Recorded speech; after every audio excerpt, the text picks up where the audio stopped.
Ladies and gentlemen, welcome back to Wuthering Waves. In today's video, we got a bit of a public service announcement to jump into the Trial of Adversity. I'm also going to give you some tips on how you can progress as far as you can as free to play with whatever limitations you have, because I think there might be a lot of people like me who were just ignoring the Trial of Adversity, because if we go over here and we check it out, it's got 12 days left.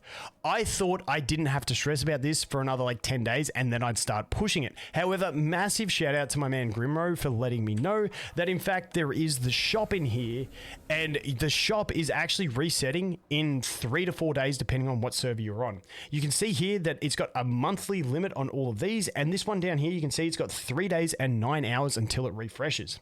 Now from here you can buy 15 of these tuners. I recommend the tuners. Maybe we might get to the end game and the weighting of the stamina farms may change and it may look like one of these is better value, but at the moment I can't pass up the tuners. You can buy 15 of them. It costs you 360, I believe it was, of these hazard records. So you definitely want to go ahead and pick these up before the reset, in my opinion.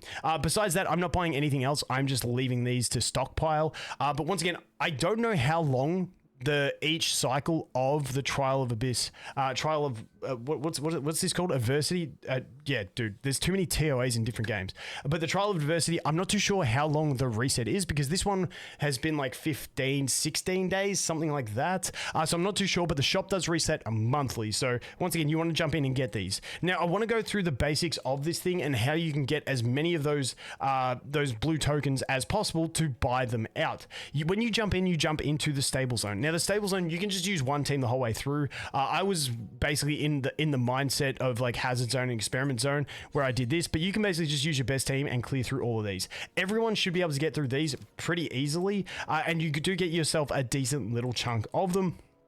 So even if that's all you can do, you can still buy out some from the shop. However, then we get into the experiment zone, and this is where things start to get a little bit more interesting. So in the experiment zone, what I recommend doing is most people will have a really strong team, and then most people will also have the Havoc Rover and probably have a Dan Jin. Now, if you have these two, massive shout out to I Win to Lose Gaming. The dude made a video yesterday going through these two in a combo using the new Dreamless Echo and basically just spamming that, and that thing does so much damn damage. It's insane. And so I did this when they both had level 1 weapons and really horrible echoes. Like I have no attack or havoc damage 3-cost echoes on them. I've just had horrible luck, but they still managed to get through this stuff. So I will demonstrate this team in a minute. Sorry, at the end of this, so you guys can see it. But I want to go through the basic strategy. So you do best team on number 1 and 4, because if we look at the vigor cost, every character has 10 vigor. This one is 1, this one is 4, that's 5 vigor. Then you go over here, this one is 1 and this one is 4, that's another 5 vigor. That's your 10 vigor. And then you use this cheesy team in the middle, and that's going to be a 2 and a 3 on both sides, which adds up to 10. And that is going to be the way you get through this one. Now over here, honestly, the hardest fight, I think it was the bears that were actually the hardest. If you can get through the bears, you should be pretty comfortable with the rest. But once you clear that, and you don't have to get all of them, you can see I haven't gone back here just to get the last star yet, because it doesn't really matter. I can do that anytime. You then unlock this one, which is the Resonant Tower and the Echoing Tower. Tower of Hazard, no one's going to be stressing on right now. Maybe some Giga Wow, Giga Sweats can, but most people, 99.9%, I would say, won't even worry about this. But when you first come here, my recommendation is use your best team, clear 1, 2, 3 of one of the towers, and level 1 and 2 of the other tower. Due to the vigor cost being 1, 2, that's a 3 cost. Then we go 4 cost with this, 5, 6 with this, 7, 8, 9. There's 9 vigor of your 10 vigor on characters, but it lets you get a good chunk of stars in there and get 15 stars worth of rewards over here, which is fantastic. Now, maybe you can only do 1 and 2 and then 1 and 2 or 1 and 1. It doesn't matter. Whatever you can do, it gets you extra rewards to get you as many of those tuners as you can from the shop. Now, eventually this will turn into use one team on 1 and 4 on both sides, one team on 2 and 3 on both sides, and then in the very, very late game, and there might be maybe adjustments to this, like you can change it around, but you know, that we're not going to get into fine tune. We're just talking about basic concepts. And then you'll have 10 vigor to use in here, which will be another team. And that is why you eventually want 3 teams. Now you can split it up where you use 1 team for one side of this and then you use 5 of their vigor over here. But I'm not going to get too deep into that because that's not what it's about. It's more about getting through these ones, jumping into the hazard zone and getting as many of these exchanges as you can so you can buy out as many of these as you can. So now I want to quickly bounce out, show you the investment on my characters so you understand where I'm at, and then show you how this Havoc team works because it's insane. Once again, massive shout out to I Win to Lose Gaming for his video yesterday showing it. It's absolutely insane. So if we go here, my Gian is well invested. His weapon is level 60. I got his signature weapon. His echoes are pretty well upgraded. Everything is at least level 15, even if I didn't tune them, just to get those base stats up. So he is well built. Well built for 5 days into the game. As we move, and he's got some traces. No one else has got traces or skills, whatever you call these. So that is him. As we move on, you can see Mortefi, level 40, level 1 weapon, and just basically just put them there for the set. We've got her at Jianshin at level 50 with a level 40 weapon. Once again, she's on my healing set because she's one of my healing units. Then over here, we got the Havoc Rover. Level 60, so she is leveled up. Remember, I did those clears with a level 1 weapon, but I did upgrade her to try and do the hazard zone, and she just got no hope. I need to get better gear into her. But once again, if you look over here, I do have a decent crownless on her. But besides that, we've got energy regen and electro damage bonus because I have no Havoc damage bonus or attack. So this is what I want to show you, that you can really cheese with these 2 characters. Once again, no Havoc damage, no attack on those 2. They are just there to make the set, and that is it. Danjin has a level 1 weapon, and she is level 50. So not crazy investment, and she's level 27 with a level 1 weapon. So as you can see, I don't have crazy investment, but I want to go ahead and show you this team. Hopefully it can help you guys just push through some of these stages and get more of these forgot what they're called, stars, before the 3 to 4 day reset on the shop. So let's jump over into this one. We'll just reset it quickly, and then we'll start, and I'll jump in and I'll show you guys what we're actually looking at. So we go you, and you. I was using her in here because she can do a bit of damage, except she's on a healing set. I could swap her onto my Gian set, but it is what it is. Now, I do apologize because I struggle to talk about stuff while I'm playing the game.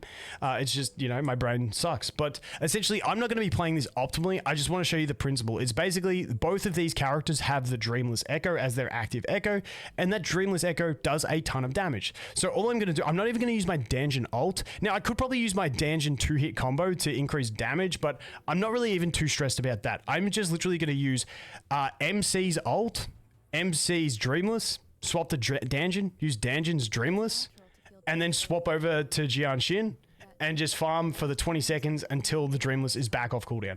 That is pretty much all you do with this comp. It does get more complex and you can get better at it once you build them up and you're going into higher floors. But for these floors, this is pretty much the basics that you need to know. So we're just going to go start. We're going to go this. We're going to go Dreamless. We swap over. We go Dreamless. We swap here. We do the group. And now we go here and we just start spamming basically. That's pretty much all there is to it. Now I will go ahead and use an outro here. I'll use a skill on you and then I'll swap back to you. I just do that so that I get more energy up and I can get more ults off. So that's the basic play here. I shouldn't have done this charge attack. I should have just gone in because now my Dreamlesses are off cooldown. But let's just go ahead and get the shield. Okay, and there you go. So we've got the ult up again. Then we go Dreamless. We swap, we go Dreamless. We swap back over here and we just keep going like that. So that happened at about 31 seconds. So at about 11 seconds, I can swap back and I'll have my Dreamlesses up. But I'm just going to go here. Once again, I'm going to go Fallen Angel form. I'm just going to do this. Then I'm going to go back here and then I'm going to go boom. And at about 11 seconds, like I said, we should have everything back up. So I'm going to channel this until 11 seconds. Then we're going to go back into the MC and then we're going to go ult. And then we go Dreamless. And that Dreamless is at 8 seconds. And then we go Dreamless again. And then we just swap back. We do the grouping.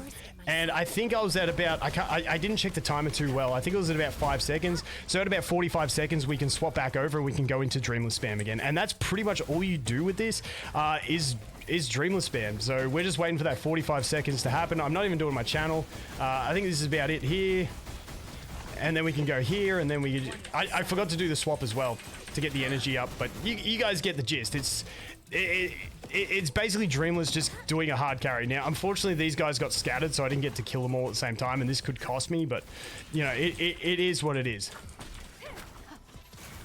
And then I'm just going to stay in here for a bit. We're going to use the ultimate on you. And then we can go into our Dreamless spam in a second here. And then we go again, Dreamless. And as you can see, the Dreamless does a fair bit of carrying in this team. So that's what we're looking at. Now, unfortunately, because of the splitting of these guys, I didn't group them too hard, even though I had the grouping unit in my team. We should be able to kill it here, maybe. Like I said, it gets a bit tight. There we go. Okay, so we got to eat 180 seconds. But once again, the Dreamless spam is actually fantastic. You can see my Danjin had a level 1 weapon. Their echoes are both horrid.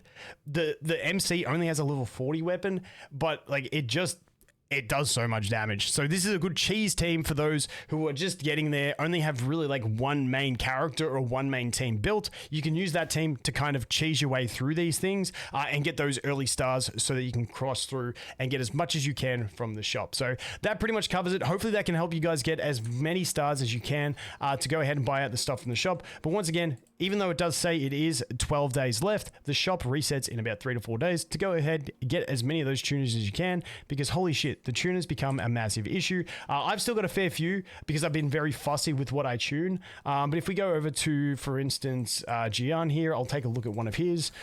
Even after I bought out 150 of those tuners, if I go over here, I only have 570 left. So that's only 57 substats I have left that I can get, which may sound like a ton. But when you consider there's 5 substats on each one, and I'm doing like 1 or 2 substats on ones, and then if it's crap, just scrapping them. Now, you do get a 30% refund on the tuners that you spend, but it's still, these things are mad. Like, I feel like in about a week or two, not even, maybe even less than a week, I'm going to be screaming that I want more tuners. So go ahead, get them, 3 to 4 days. As always, guys, thanks for watching. Hope you have an awesome day, and I look forward to seeing you in the next one. Cheers.